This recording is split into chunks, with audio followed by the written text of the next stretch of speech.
পুজোর আমেজ মানেই নতুনত্বের ছোঁয়া। আর এবার সেই অভিনবত্বের দায়িত্ব নিয়েছেন সোনারপুরের এক যুবক, জয়মাল্য মণ্ডল।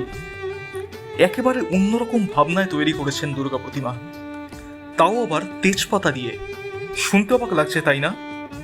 চলুন জেনে নেওয়া যাক জয়মাল্যর কাছ থেকেই। আমি সোনারপুর মহাবিদ্যালয় হিস্ট্রি অনার্সের একজন ছাত্র। আমি এই ঠাকুরটি বানানোর অনুপ্রেরণা পেয়েছি মূলত আগের কয়েক বছর আমি মাটির দুর্গা ঠাকুর বানিয়েছিলাম। তো তখন সবাই পার্শ্ববর্তী পাড়ার লোকরা সবাই বলেছিল যে খুব ভালো লেগেছে, তো পরের বছর আবার বানাবি তো। তো আমি সেই উদ্দেশ্যে আবার বানিয়েছি। সোনারপুর কলেজের ইতিহাসের ছাত্র জয়মাল্যর মনের কোণে লুকিয়ে রয়েছে একজন সৃষ্টিশীল শিল্পী। ছোট থেকেই বিভিন্ন জিনিস নিজের হাতে বানানোর নেশা ছিল তার। আর এবার তার এই প্রতিভার নজির হল তেজপাতা দুর্গা প্রতিমা।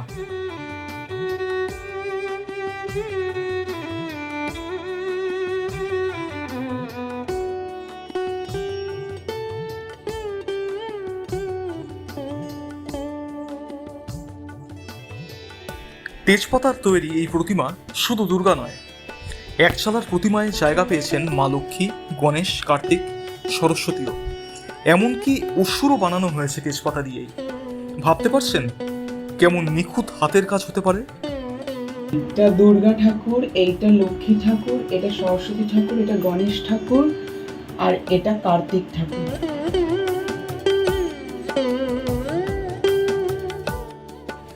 এই প্রতিমা পুজোর সময় পাড়ার মণ্ডপে স্থাপন করা হবে।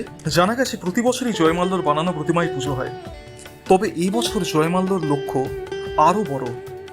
তেজপাতারই দুর্গা প্রতিমা তিনি পাঠাতে চান গিনেস বুক অফ ওয়ার্ল্ড রেকর্ডসে।